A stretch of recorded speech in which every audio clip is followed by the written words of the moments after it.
When you press me to your heart, and in a world apart, our world never is bloom.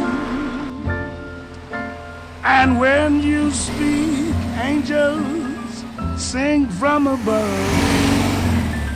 Everyday word seems to turn into love song. Your heart and soul to me, and life will always be la vie en rose.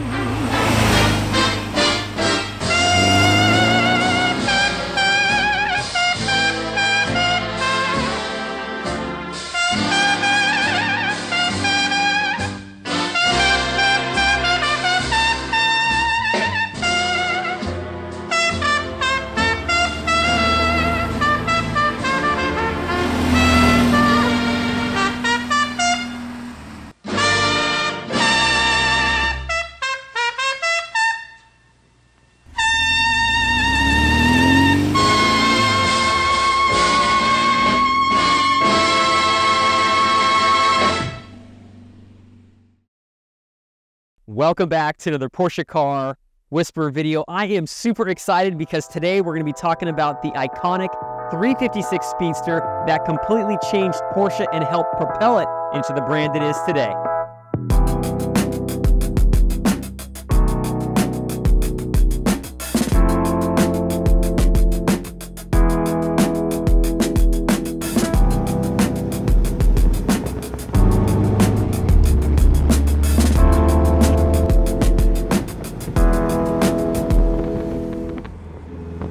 Don't you guys absolutely love the color of this 356 Speedster? It's actually in a color called Meissen Blue, which is a historical Porsche color, and the owner actually decided to also do tan interior with very unique Meissen Blue piping, Meissen Blue cross stitch. He's got this beautiful rear deck lid on here as well that is actually derived from a Carrera GT or Carrera GTS Speedster. They only made about 150 of those in the day. You can tell by these extra louver slats, which is actually derived from a 4-cam variant of the Speedster back in the mid-1950s all the way up to 1959. That was a race variant of a Speedster. The original 356 Speedster was a pushrod 4-cylinder engine, was either a 1600cc or a 1600 Super. Now the main difference is going to be that a 1600 non-Super has just about 60 horsepower. The Super has 75 horsepower. Now behind this deck lid is a heck of a lot more than that. So with this car having a Volkswagen 2.3 liter, 145 horsepower, it's actually quite a bit different, as I've driven quite a few real Speedsters, but just the overall power that this car has an upgraded exhaust from Vintage Motor Cars called the A1 exhaust, so she sounds very good, amazing. And we got a really nice short shifter. We have a freeway flyer gear. Being on a Volkswagen chassis, it feels very, very smooth for how it handles, and it feels a lot more compliant. So you can feel the difference between the car that was built in the 50s now going to this brand new 2023 Replica Vintage Motor Cars Speedster. I'm gonna do a little pull for you guys just so you can hear the sound and feel exactly how she feels, especially with this short shifter. So here we go.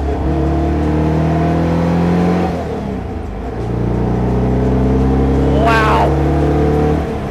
This car pulls because of that 145 horsepower. Original 0 to 60s were 11 seconds. I'd say this car is probably 6 seconds, maybe even less, just because of that power to weight ratio. So the new school and old school mix, perfect job Greg at Vintage Motor Cars, you're doing an amazing job building these cars, so keep it up, and it's keeping this historic Porsche passion alive. Nice mix between 356 originals and a replica one.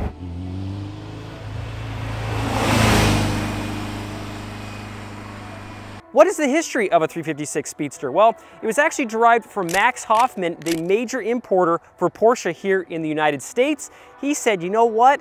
You guys are selling a decent amount of cars, but I think we should sell more cars by introducing a car that was a sub $3,000 car, because at the time the Porsches were selling for about $3,500 all the way up to $4,000, but MGs, Chevy Corvettes, they were all around the $2,200 mark. So he says, you know what, we need to make a car just for the American market. And first was actually the American Roadster, which was initially launched in 1952.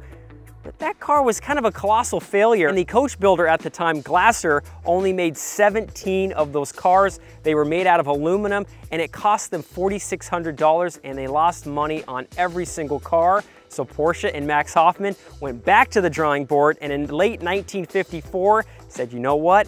We're gonna call this car the Speedster. It's no longer gonna be an aluminum car, and we're gonna keep it under that magic price point of $3,000. So first came what they considered the T0 or Pre-A 356, which is actually where these beehive lights came from. That was on a Volkswagen chassis, had a 1.5 liter motor and just about 60 horsepower. They only made about 1,200 of those particular cars. Then Porsche released what's called the T1 in 1955. They updated the chassis, had anti-sway bars that were way better than the original T0, and they also upped the engine, which was a big thing, now going to a 1.6, either 1.6 60 horsepower or a 1.6 Super with the 75. That was an option for this car. And then they decided, you know what, we're going to even update the car and change it a little bit more in the T2 variant, which would be a late 57 to 1958. They ended up changing exactly where the exhaust was. They changed some parts inside where the door handles were. They moved them up a little bit more. And I would say the most successful of the 356 Speedsters was the T1. And they only ended up making about 4,100 Speedsters, but it was a huge hit and really helped propel Porsche here in the United States in terms of getting a lot more sales and really ramping it up. So the coach builder at the time, which is actually Reuter, and you'll notice there's a badge there on the passenger side, that was the main coach builder. As back in the day, fun fact, Porsche didn't actually build the bodies themselves. They had particular coach builders. So they had to really ramp up production, and this really helped give Porsche a big head start here in the United States and helped even make more Porsche sales in the future, as people that initially had Speedsters end up buying more Porsche Cabriolets or even 356 Coupes, maybe that had a sunroof. So the Speedster was monumental in helping Porsche here in the US, and we have a lot more Speedsters that came after this car. We had a 964 Speedster, we had a 997 Speedster, as well as a 991. Those are all limited cars, go for a very high value. So the Speedster is a cornerstone of the Porsche brand.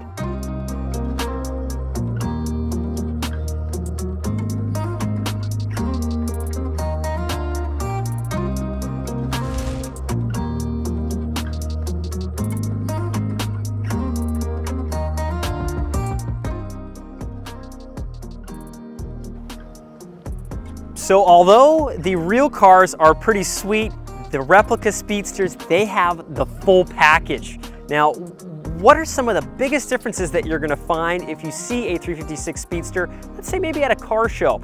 Well, the biggest differences are gonna be the replicas are actually a fiberglass body. To me, one of the biggest telltale signs is if you're looking at the center, it's gonna have a Volkswagen style e-brake.